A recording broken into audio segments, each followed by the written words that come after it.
Hello everyone. So magandang araw sa ating lahat.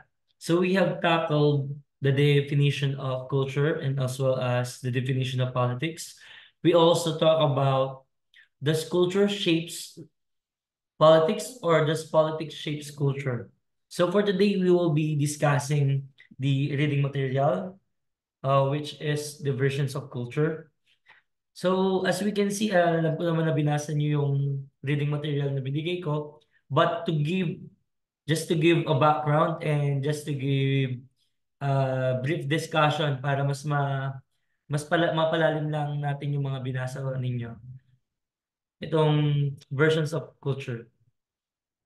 So alam naman natin, na-define na natin yung definition of culture. So basically, it is a complex collection of knowledge, beliefs, values, norms, practices, language, and artifacts.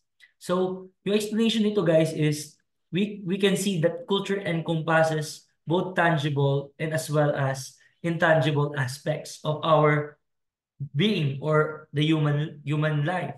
So ano yung ibig sabihin natin ng tangible? Ito yung nakikita, nahahawakan. Like artifacts, tools, yung mga lamesa, ballpen, even yung lutuan. On the other hand, intangible, basically, these are beliefs, values, mga paniniwala. These are the intangible kinds of culture. In this sense, culture is the sum total of shared practices and ideas that define a group of people, influencing how they live, think, and interact. Kaya ngayon sinasabi ko nung nakaraan, there is the idea of anthropomorphic view of culture, which is, it is human-centered. Now, since ito ay background lang, bumalik na tayo ngayon sa duality of culture or the dual nature of culture. So as we can see, when we say dual nature of culture, it has both positive and as well as negative aspects. So ano yung positive aspects? It fosters creativity, innovation, and social cohesion. However, on the negative aspect, it can be used for control, oppression, or exclusion.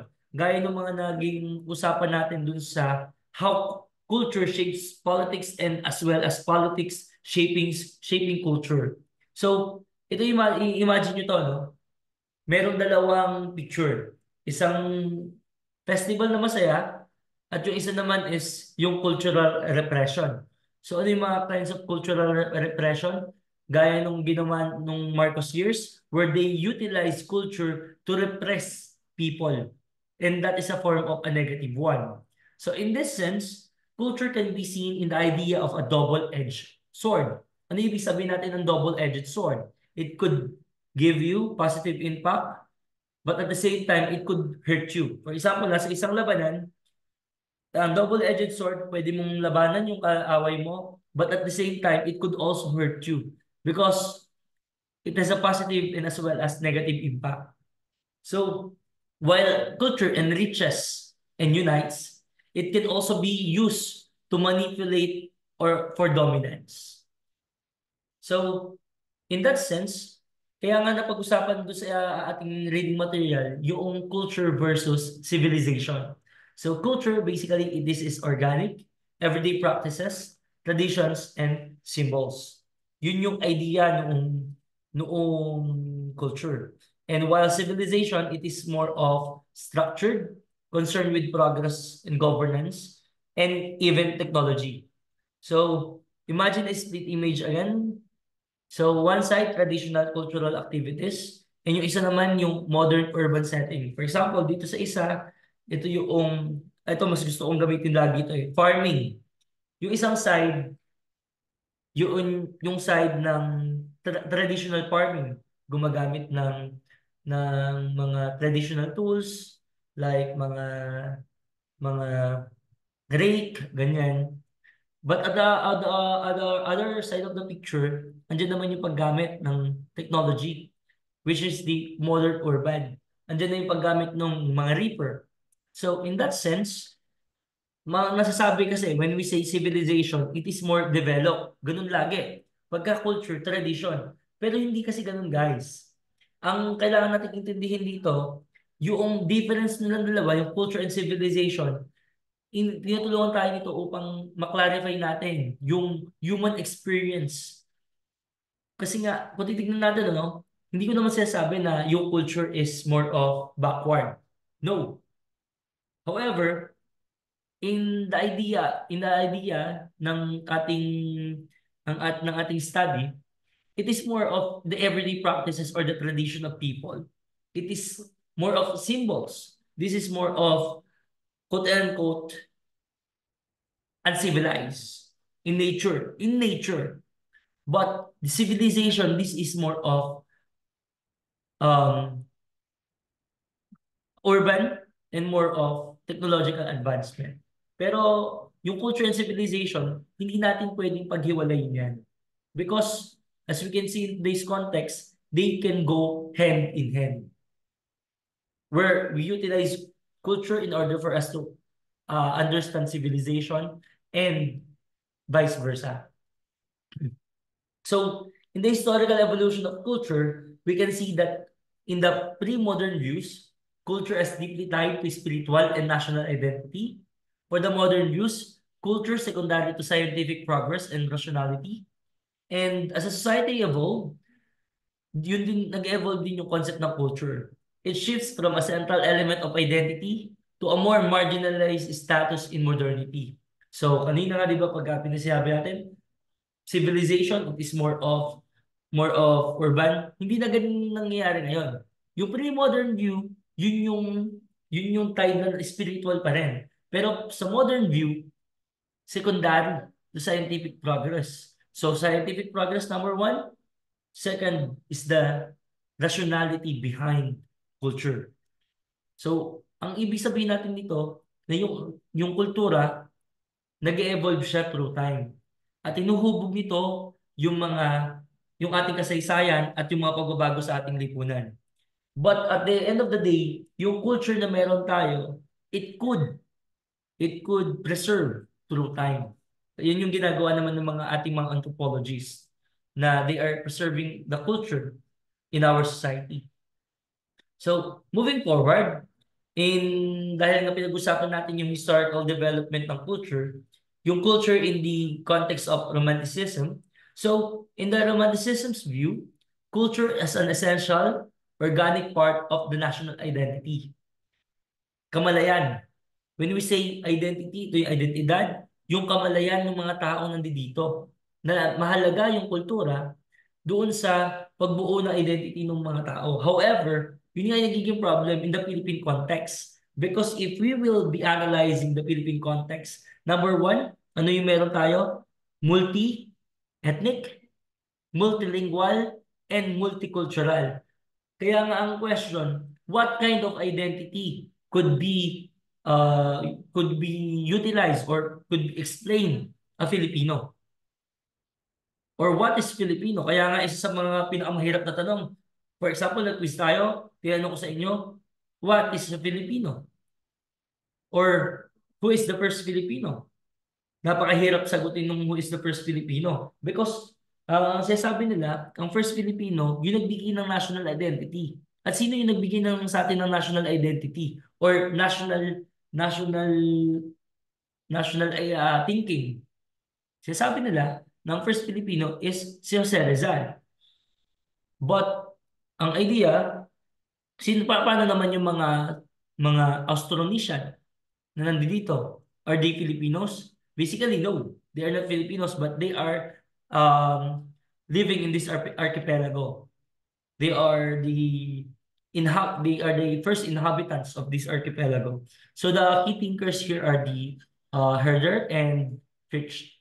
So Romanticism celebrated culture's unique spiritual and emotional qualities, especially national folklore, art, and language. So in the idea, during Romanticism, culture was cherished for its role in defining the national identity and resisting the cold rationality of Enlightenment thought. Moving forward, so colonialism and culture. For the colonial perspective, culture as a justification for domination and control. So ano yung impact nito? The civilizing nation depicted other culture as primitive. At yung best example nito, guys, is yung tinatawag na benevolent assimilation ng United States during the American colonization in our country. So, ano yung ibig sabihin nun, ano? Yung colonialism and culture. Yung sinasabi nating benevolent assimilation or the civilizing mission. They're looking na, for example tayo, di ba ang tawag sa atin, we are little brown brothers. Ano yung ibig sabihin natin when they call us little brown brothers? Na kailangan natin ng tulong ng United States. Why? Kasi nga, we are primitive. We need to develop ourselves. We need to have an innovative and technological advancements. Kaya nga ang ginawa nila doon sa St. Louis Exposition, isa yun sa mga ginagawa, ano? Yung St. Louis Exposition, isa yung parang isang malaking festival noong 1904. At yun ay ginanap sa United States. Anong ginawa nila? Dinala doon yung mga igorot sa US. At pinakita nila na ito yung mga tao. Kumakain sila ng aso, wala silang damit, nakahubad sila, mga mga primitive sila. At kailangan natin silang tulungan. Kailangan natin silang damitan. And that started yung tinatawag na benevolent assimilation na kailangan ng tulong nito mga taong ito. But the problem with that is, yung ba talaga yung civilizing mission? Or it is a form of control? Is it a form of colonialism? So, because the colonial powers use cultural arguments to legitimize their domination, portraying themselves as more advanced. Basically, babalik ulit tayo. This is what happened during the American period. Ngayon naman, kung titignan natin, ano, colonialism and culture. The problem is, sorry, madami magagalit sa akin, baka i-bash nyo ako, no? Yung dun sa mga Korean novelas. Many people or may past students thinks that Korean culture is more dominant than Filipino culture. And that's the problem because we are always dichotomizing things. Ang mahalaga sa natin tingnan doon, this is culture A, this is culture B. You cannot utilize the culture A as your culture. But what we can do is to see it differently. Because this culture A and culture B is different. Kaya nga nangyayari, yung culture was utilized as a form of colonialism. Kaya nga sabi that culture was weaponized by colonial powers to justify exploitation and control over colonized people. And that is the problem na nung pinupost noong ng ng ng civilizing mission na pinitingnan na yung other culture mas is in need of other cultures advanced cultures. So parang gano'n lang. Ako may advanced culture, ikaw hindi pa advanced yung culture mo. Kailangan kitang tulungan. Pero hindi nila naiintindihan na yung sa akin, advanced na yun dahil yun yung akma doon sa aking society. Yun yung akma sa aking environment. Okay. So nationalism and cultural revival. So culture and nationalism, a tool for unity and political identity. So ano yung mga example nito? Revival of traditional languages, festivals, and folklore. So in the 19th and 20th century, culture became a rallying point for independence movements. Kaya nga imagine mo dito, yung cultural revival movements like folk dances, music, and national symbols. Ito na nga yung ginamit, ano. Gusto ko lagi example dito. Sa atin kasi, sa Philippines kasi, nung during Marcos years, yun yung isa sa ginamit yung culture para i-utilize nila dun sa quote-unquote cultural revival kung saan si Marcos, si Malakas, si Maganda naman, si Imelda, tapos sila yung nagre-represent sa Pilipinas bilang ama at si Imelda naman yung bilang ina. It was used as a form of cultural revival and pseudo-nationalist sentiments. However, the problem with that is they also use culture to repress nire-repress nila yung identity and nire-repress nila yung other people because they believe na pagka ikaw ay lumalaban sa estado o hindi akma yung mga sinasabi ng estado, kalaban ka. Kaya nga, during that time, sorry for the terminology, at sorry din doon sa ibang masasaktan, but this is the truth. During Marcos years, nung pumunta siya sa pwesto, hindi pa ganun karami yung population of the NPA. Pero nung umalis na si Marcos sa sa posisyon, napakarami na ng NPA. Kaya nga the biggest recruiter of NPA or New People's Army that time ay sinasabi si si Ferdinand Marcos Sr. because of his policies and repressive use of cultural entities. So, culture and modernity. So, in modernity's view, culture were seen as secondary to progress, technology, and rational thought.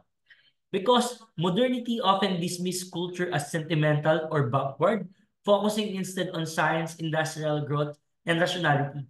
Kaya nga, kung titignan naman talaga natin, yun nga yung problema, no? There is always a demarcation line between culture and modernity. Because modernity, sorry, it's sideline culture where modernity elevates reason and progress over traditional practices and beliefs. However, today, what we have is the documentation of what we call the indigenous knowledge systems and practices na nakita nila na kailangan natin i-document ito mga to kasi mawawala. And at the same time, there is always a science behind these systems and practices na overlook lang because of the power of modernity.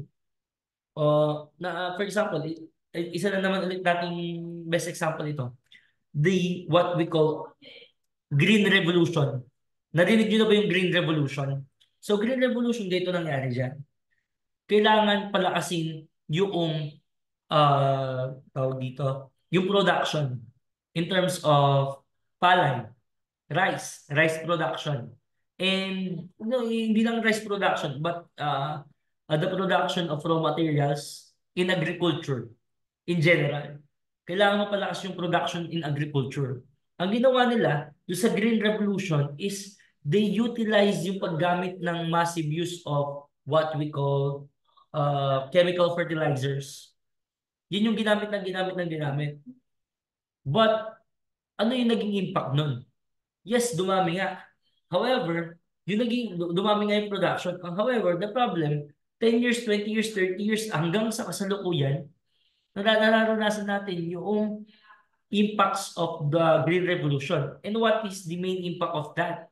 Naging acidic yung lupa. Dumami yung mga peste. At number three, naiwanan yung mga small farmers. Kasi nga, ang naging kanilang priority is to maximize profit. They forget the fact na kailangan yung lupa ibalik yung dati. Mas naging acidic yung lupa. Number one.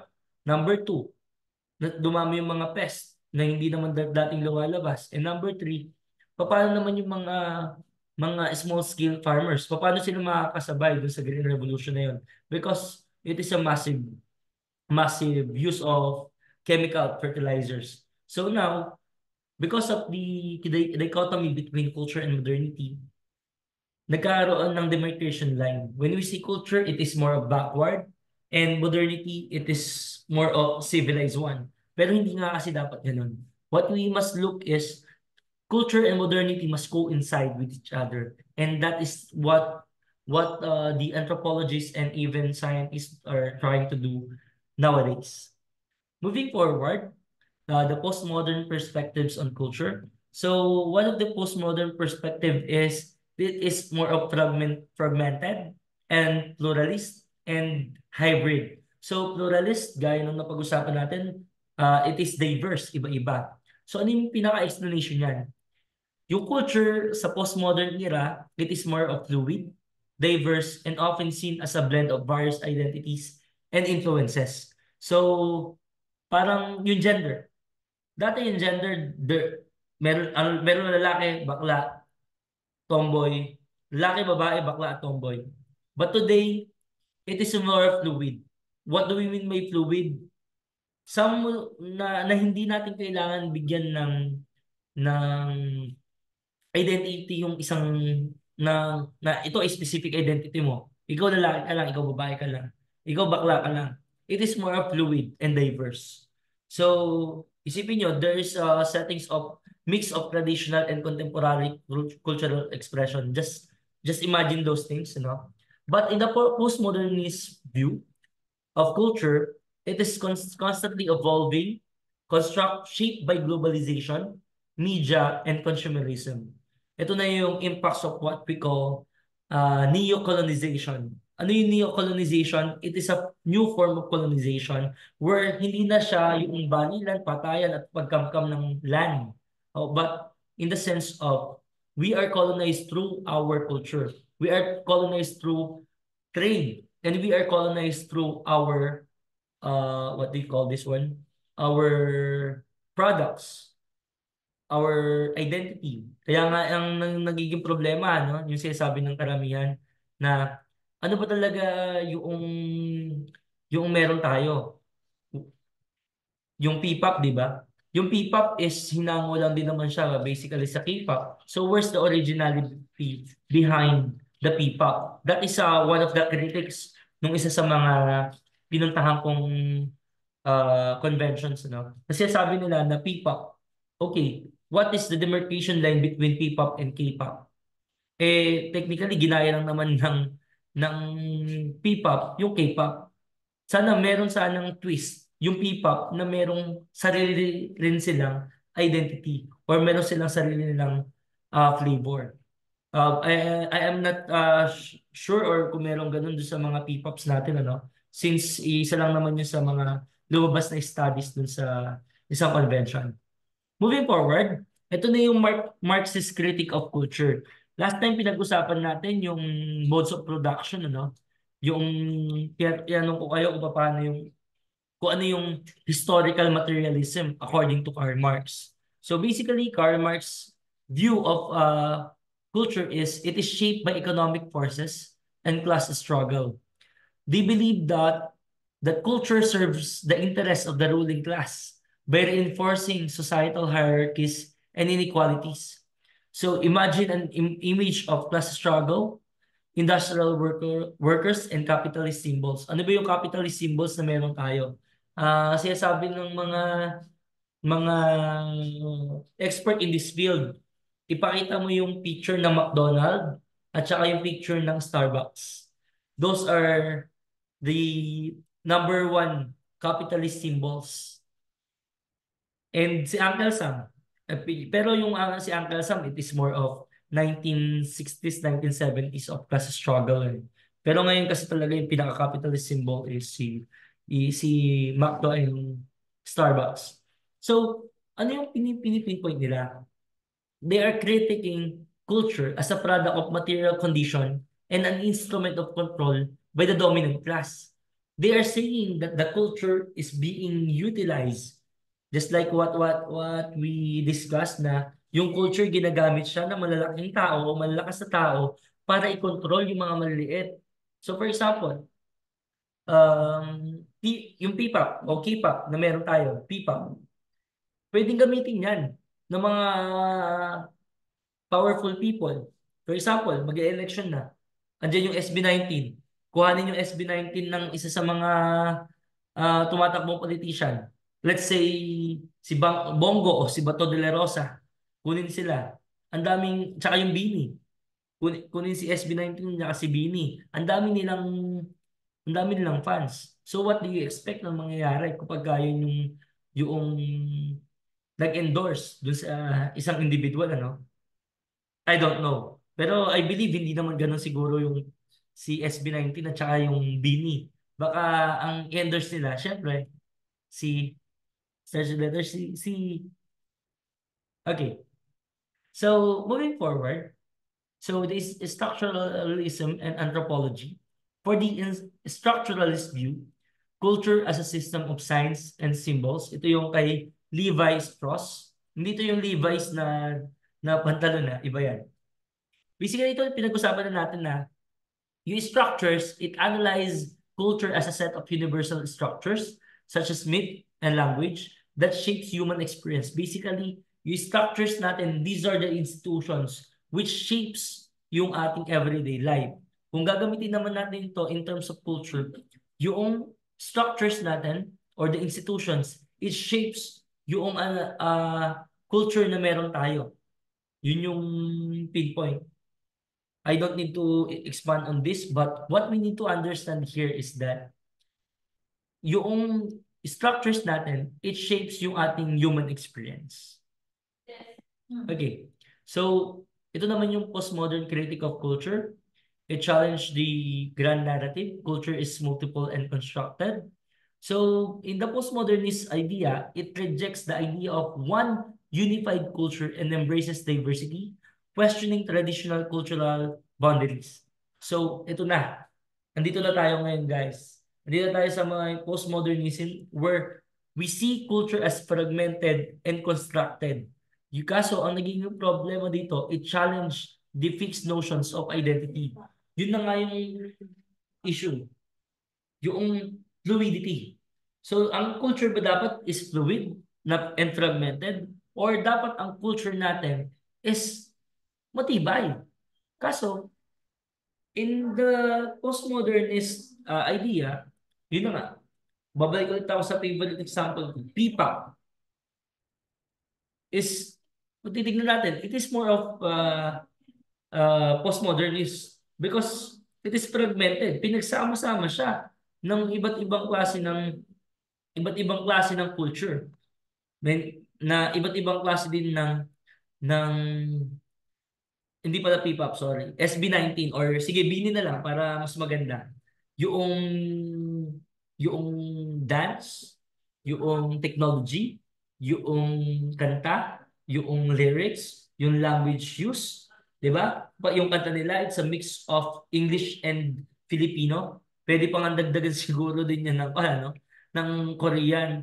Tapos yung mga symbols na ginagamit nila, mga signs, may English, may Filipino, yung signs is Korean. So, it is a mix of everything.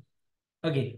So, ito naman tayo ngayon sa high culture and common culture. So, high culture is the elite cultural expressions like fine arts and literature. So, common culture, everyday practices and popular culture. So, ito na yung pop culture na tinatawag, ano? So, high culture often carries prestige, while common culture reflects broader societal taste. So the distinction reflects ongoing debates about what constitutes valuable or significant culture in society.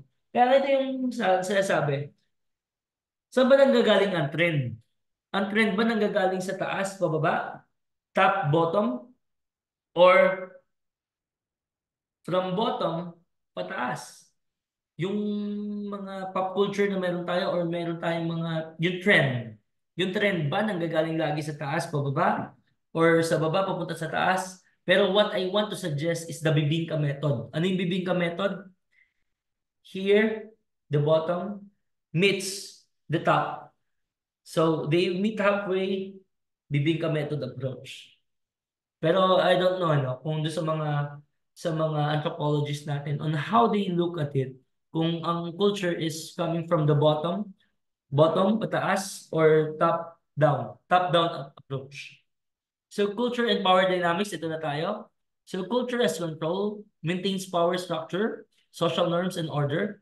So ito na yung paggamit ng media, religion, and even education to reinforce status quo, basically what is happening right now. Yung status quo is itong nangyari sa atin ngayon. Those in power often shape culture to sustain their authority and maintain control. So culture can be a tool for both social cohesion and control depending on who wields it. So, gaya ng gaya nung kay Spider-Man, yung culture ay with great power comes great responsibility. So if you control culture, you can also control people. Yun yung sinasabi dito, ano? So kailangan na makita natin on how